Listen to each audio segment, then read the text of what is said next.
नमस्कार। आपने थंबनेल में देख लिया होगा कि मैं बात करने जा रहा हूं प्राइवेट स्कूल में कार्य करने वाले टीचर्स और नॉन टीचिंग स्टाफ के कुछ अधिकारों के बारे में। वैसे इस पर मैं पहले भी चर्चा कर चुका हूं, लेकिन कुछ फर्क नहीं पड़ा है टीचर्स पर। देखिए, हमें अधिकार वैसे ईमानदारी से मिलने चाहिए, लेकिन कई बार अधिकारों के लिए संघर्ष करना पड़ता है।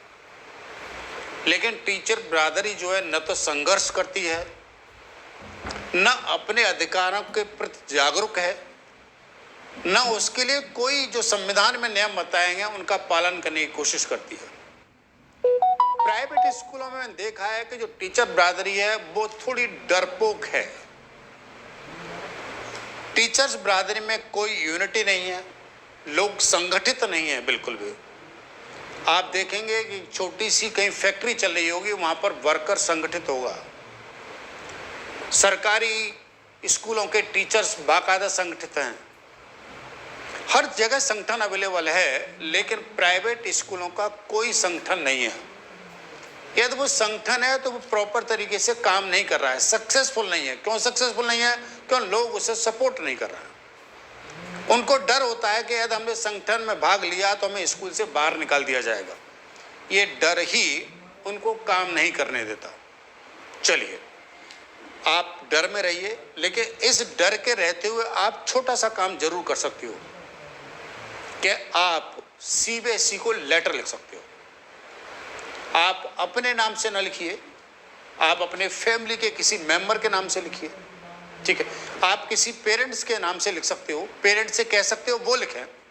ठीक है भाई, फॉल्स लेटर लिखना ठीक नहीं है, लेकिन जिनके नाम से लिख रहे हो उनको बात पता होनी चाहिए और वो इसके प्रति जागरूक हों, तो आप उनके नाम से लिख सकते हो। दूसरी बात है कि आप जब सीबीएसई को लेटर लिख रहे हो, राज्य सरकार को लेटर लिख रहे हो, तो वो ऑथेंटिक होना चाहिए, मतलब सत्य होना चाहिए, असत्य नहीं होना चाहिए। भाई, असत्य बात कहीं पर कहना भी गलत होती है। दूसरी बात है, शिकायत करने से पहले आपके पास तथ्य और सबूत होने चाहिए, और तथ्य और सबूत पहले इकट्ठे करें, फिर आप उसके बाद शिकायत करें, तो विश्वास करिए उन पर कुछ कार्रवाई होती है। लेकिन कार्रवाई तभी होती है जब आप उन शिकायतों को ट्रैक करते हो। कहने का मतलब है उस लेटर को ट्रैक करते हो। ट्रैक करने का मतलब है कि आपने कहीं पर लेटर लिखा, किसी सरकारी डिपार्टमेंट में लेटर लिखा, चाहे वो सीबीएसई को लिखा, चाहे वो राज्य सरकार को लिखा, या डीएम को लिखा, या डीआईएस को, किसी को भी लिखा, तो आप उनसे 1 महीने बाद पूछिए आरटीआई लगाकर कि मैंने जो लेटर लिखा था उस पर क्या कार्रवाई हुई है। जो कार्रवाई हुई है उसकी पत्रावली की फोटोकॉपी मेरे पास भेजने का कष्ट करें। ठीक है, तो वो आपके पास भेजेंगे। आप उनके जवाब दीजिए, दोबारा उनको क्वेश्चन करिए कि आप क्या कर रहे हो इस मामले में। तो विश्वास करिए कि आपने जो शिकायतें करी हैं उनमें निश्चित कार्रवाई होगी। ठीक है, अब मैं आपको बता रहा हूं कि आपके कुछ अधिकार क्या क्या हैं। जो बात मैं बताने जा रहा हूं, आप उसे सीबीएसई की साइट पर, या मैं जो आपको डॉक्यूमेंट दिखा रहा हूं, आप उनको वेरीफाई कर सकते हो या देख सकते हो कहीं जगह भी। आजकल इंटरनेट का ज़माना है, सब कुछ अवेलेबल है। ठीक है, आप थोड़े से जागरूक हो तो बहुत कुछ देख सकते हो। यहाँ पर एफिलिएशन बायलॉज हैं, ये सीबीएसई के बायलॉज हैं। सीबीएसई ने कुछ नियम बना रखे हैं, उन नियमों के अकॉर्डिंग ही स्कूल चलेंगे। लेकिन प्रैक्टिकली देखा जा रहा है कि उनके अकॉर्डिंग से स्कूल नहीं चल रहे हैं। सीबीएसई पे प्रॉपर शिकायतें जा नहीं पा रही हैं, जा पा रही हैं तो प्रॉपर तरीके से ट्रैक नहीं हो पा रही हैं। ठीक है, सीबीएसई कई बार शिकायतों को ठंडे बस्ते में डाल देती है। जब तक आप उनके पीछे नहीं लगोगे तब तक उन शिकायतों पर कोई कार्रवाई नहीं होगी, क्योंकि निश्चित है कि जो स्कूल चलाने वाले लोग हैं वो कोई साधारण लोग नहीं हैं। ठीक है, वो बहुत पावरफुल लोग हैं, तो वो कहीं पर भी अपनी बात को किसी भी तरह से मोटिवेट कर देते हैं। आपको ये भी ध्यान रखना है। तो इसलिए आपको थोड़ा सा संघर्ष करना पड़ेगा, लेकिन आप जब संघर्ष करेंगे तो विश्वास करिए आपकी जीत होगी। आप सीबीएसई गूगल पर जाके सीबीएसई टाइप करिए, पहली साइट आती है, वहाँ पर क्लिक करिए, एफिलिएशन बायलॉज लिखा होता है, उस पर क्लिक करके आप इसे डाउनलोड कर सकते हो। और विश्वास करिए आप इसे पढ़ने की कोशिश करिए, बहुत कुछ आपका दे रखा है इसमें। ठीक है ना, मैं केवल टीचर के अधिकारों पर यहाँ पर चर्चा कर रहा हूँ, सब कुछ पॉइंटों को नहीं लूँगा, बहुत पॉइंट लूँगा तो बहुत बड़ा चैप्टर हो जाएगा। एक मैं टीचर्स के क्या अधिकार हैं ये बताने की कोशिश कर रहा हूँ। देखिए, पहली बात आप ये समझ लें कि एक स्कूल चलाना कोई बिजनेस पॉइंट नहीं है। ये हमारे संविधान में राइट टू एजुकेशन एक्ट में, सीबीएसई के एक्ट में भी स्पष्ट लिखा हुआ है कि शिक्षा देना हमारे यहाँ कभी बिजनेस नहीं रहा है, यह एक समाज सेवा का कार्य रहा है। स्कूल चलाना, कॉलेज चलाना, मेडिकल कॉलेज चलाना, डेंटल कॉलेज चलाना, प्राइवेट सेक्टर में यूनिवर्सिटी चलाना, ये समाज सेवा हैं अकॉर्डिंग टू रूल। अब रूल का पालन नहीं हो रहा है वो अलग बात है। और पालन क्यों नहीं हो रहा है? क्योंकि इसमें कुछ लोग पालन कराना नहीं चाह रहे हैं या कुछ लोग पालन करना नहीं चाह रहे हैं। अब हम बात करते हैं कि एक स्कूल जब सीबीएसई से एफिलिएशन लेने जाता है तो सबसे बड़ी शर्तें क्या क्या हैं उसकी। जब स्कूल सीबीएसई एफिलिएशन लेने जाता है तो वो पहले ये बताता है कि ये स्कूल इस सोसाइटी द्वारा या इस ट्रस्ट द्वारा, ठीक है, संचालित है। ध्यान रखिए, एक स्कूल एक सोसाइटी द्वारा या ट्रस्ट द्वारा संचालित होता है, किसी पर्टिकुलर वन पर्सन द्वारा नहीं। मैं जाऊं और मैं कहूं कि मैं अपने नाम से मुझे एफिलिएशन दे दीजिए, तो ये संभव नहीं है। क्या संभव नहीं है? कि एक स्कूल जो है किसके द्वारा संचालित होगा? रजिस्टर्ड सोसाइटी के द्वारा, रजिस्टर्ड ट्रस्ट के द्वारा, या कंपनी अधिनियम 2013 की धारा 8 के अंतर्गत पंजीकृत कंपनी। वैसे अधिकतर जो स्कूल्स हैं वो सोसाइटी द्वारा या ट्रस्ट द्वारा ही संचालित होते हैं, ठीक है। ये जो कंपनी बनाई जाती है, ये इस कंपनी के अंतर्गत भी जो काम किए जाते हैं वो नो लॉस नो प्रॉफिट में किए जाते हैं, ठीक है ना। अब आपको बता दूं कि यहाँ पर पंजीकृत सोसाइटी या पंजीकृत ट्रस्ट के बारे में क्या बताया गया है। देखिए, ट्रस्ट और सोसाइटी डिफरेंट तरह के हो सकते हैं, लेकिन एक प्राइवेट संस्था चलाने के लिए, एजुकेशन इंस्टीट्यूट चलाने के लिए ये आवश्यक है कि वो सोसाइटी जो है या वो जो ट्रस्ट है जिसके द्वारा प्राइवेट स्कूल या private college, private medical college संचालित हैं, वो जो हैं गैर मालिकाना स्वरूप के होनी चाहिए। मतलब जो सोसाइटी या ट्रस्ट है ना, उसका कोई मालिक नहीं होना चाहिए। सोसाइटी का कोई अध्यक्ष हो सकता है, लेकिन उस सोसाइटी का अध्यक्ष उसका मालिक नहीं है, ये बात क्लियर होनी चाहिए। सोसाइटी का अध्यक्ष जो है उसका मालिक नहीं है, उसके जो मेंबर है वो मालिक नहीं है। कहने का मतलब सोसाइटी जो है गैर मालिकाना होनी चाहिए, स्वरूप की होनी चाहिए। वो एक आदमी द्वारा संचालित नहीं होनी चाहिए और उस सोसाइटी में पारिवारिक सदस्य नहीं होने चाहिए। लेकिन आप देख रहे होंगे, शायद आप जिस स्कूल में काम कर रहे हो, अधिकतर ये जो सोसाइटी के बारे में आप पता करेंगे उसमें फैमिली मेंबर हैं, ठीक है।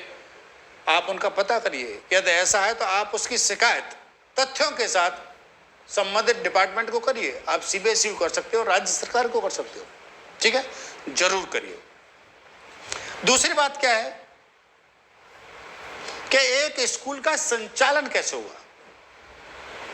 एक स्कूल के संचालन करने के लिए एक स्कूल मैनेजमेंट कमेटी बनाई जाएगी। स्कूल मैनेजमेंट कमेटी बनाने के बहुत स्पष्ट नियम दे रखे हैं राइट टू एजुकेशन एक्ट में, कि जो मैनेजमेंट कमेटी बनाई जाएगी स्कूल की, जिसके द्वारा स्कूल संचालित होगा, जिसे स्कूल के द्वारा कार्य होंगे, टीचर अपॉइंटेड किए जाएंगे, टीचरों के क्या वेतन होगा, टीचर से कैसे कार्य किया जाएगा, कैसे काम लिया जाएगा, स्कूल का इंफ्रास्ट्रक्चर कैसे डेवलप किया जाएगा, ये सभी काम सोसाइटी द्वारा नहीं, सोसाइटी क्या बनाएगी? एक स्कूल मैनेजमेंट कमेटी बनाएगी। स्कूल मैनेजमेंट कमेटी बनाने में क्या होगा, ये लिख रखा है इसमें, शिक्षा अधिकार अधिनियम में, राइट टू एजुकेशन एक्ट में लिख रखा है कि उसमें जो मेंबर होंगे वो मेंबर 75% वो लोग होंगे जिनके बच्चे उस स्कूल के अंदर पढ़ रहे हैं, कहने का मतलब पेरेंट्स होंगे। और उस मैनेजमेंट कमेटी में टीचर्स होंगे, कुछ लोग जो हैं वो सोसाइटी के मेंबर होंगे। प्रिंसिपल जो है स्कूल के वो इस मैनेजमेंट कमेटी के सेक्रेटरी होंगे। ये बहुत स्पष्ट लिख रखा है।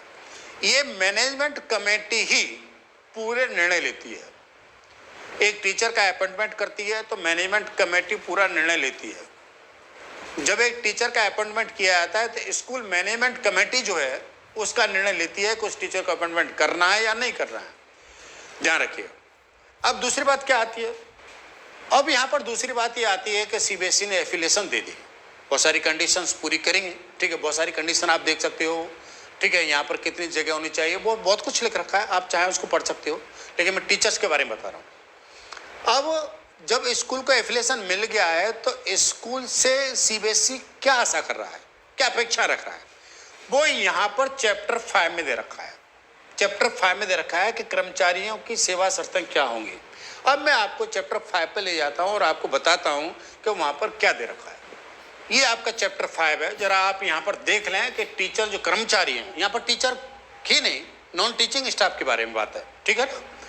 तो ध्यान रखिएगा कि यहाँ पर जो भी टीचर्स हैं उनका अपॉइंटमेंट की जो शर्तें होंगी वो केंद्रीय विद्यालय संगठन में जो शर्तें हैं वो एप्लीकेबल होंगी। दूसरी बात, यहाँ पर बाकायदा लिख रखा है कि आपको मिलने वाला जो वेतनमान है, ठीक है, अध्यापक गैर अध्यापक कर्मचारियों को समुचित सरकार के द्वारा निर्धारित वेतनमान भत्ते पर नियुक्ति दी जाएगी। नियुक्ति करने से पहले आपको नियुक्ति पत्र भी दिया जाएगा और उसमें सारी बातें लिखी जाएंगी। ध्यान रखें कि आपको अपॉइंटमेंट लेटर दिया जाएगा और उस अपॉइंटमेंट में लेटर में आपको क्या पे स्केल है, आप टीजीटी की ग्रेड पर हैं, पीजीटी है, ठीक है, पीआरटी है, किस ग्रेड पर आपको अपॉइंटमेंट दिया जा रहा है, ये सभी बातें उसमें लिखी जाएंगी। आप समझ गए। ये एफिलिएशन बायलॉज में स्पष्ट लिखा हुआ है। ये तो सीबीएसई एफिलिएशन बायलॉज में लिखा हुआ है। अब मैं आपको बताता हूं कि जब एक स्कूल एफिलिएशन लेने जाता है सीबीएसई से तो वो पहले स्कूल जो है राज्य सरकार के यहाँ पर रजिस्टर्ड होता है, ठीक है, उसकी एंट्री राज्य सरकार के यहाँ पर होती है और राज्य सरकार जो है सीबीएसई को एक एनओसी देती है। इंडिया एनओसी देते वक्त वो क्या लिखती है, जरा ये बात मैं आपको दिखा रहा हूँ। यहाँ पर जो आप एनओसी देख रहे हैं वो यूपी गवर्नमेंट के द्वारा सीबीएसई को दी गई है एक स्कूल के लिए, ठीक है। एक स्कूल एप्लीकेशन लगाता है स्टेट गवर्नमेंट में कि मैं सीबीएसई से एफिलिएशन लेना चाहता हूँ, तब स्टेट गवर्नमेंट जो है उस स्कूल के लिए एनओसी रिलीज करती है। अब एनओसी में क्या लिख रखा होता है जरा देखें। ये आगरा के जो कमिश्नर हैं, कमिश्नर रेंज का आदमी आजकल एनओसी देते हैं, ध्यान रखें। अब आपको यहाँ पर मैं क्लियर बता दूं कि यहाँ पर बहुत स्पष्ट गाइडलाइन लिख रखी है, आप यहाँ पर पढ़ सकते हो, ठीक है, साफ साफ लिख रखा है। लेकिन सबसे इंपॉर्टेंट बात जो आप लोगों के लिए है वो ये है, नंबर 5 पर क्या लिख रखा है, संस्था के शैक्षणिक और नॉन शैक्षणिक जो कर्मचारी हैं ना उनको राज्य के सहायता प्राप्त, क्या मतलब है कि उनका जो वेतन है वो राज्य सरकार के वेतन के बराबर होगा, उसी के बराबर उनके भत्ते होंगे।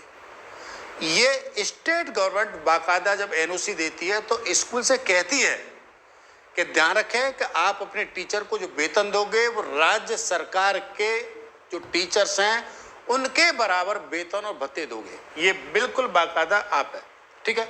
इस तरह की एनओसी की आप कॉपी यदि आप अपने स्कूल के लेना चाहते हो, ठीक है, तो आरटीआई के थ्रू आप सीबीएसई से ले सकते हो।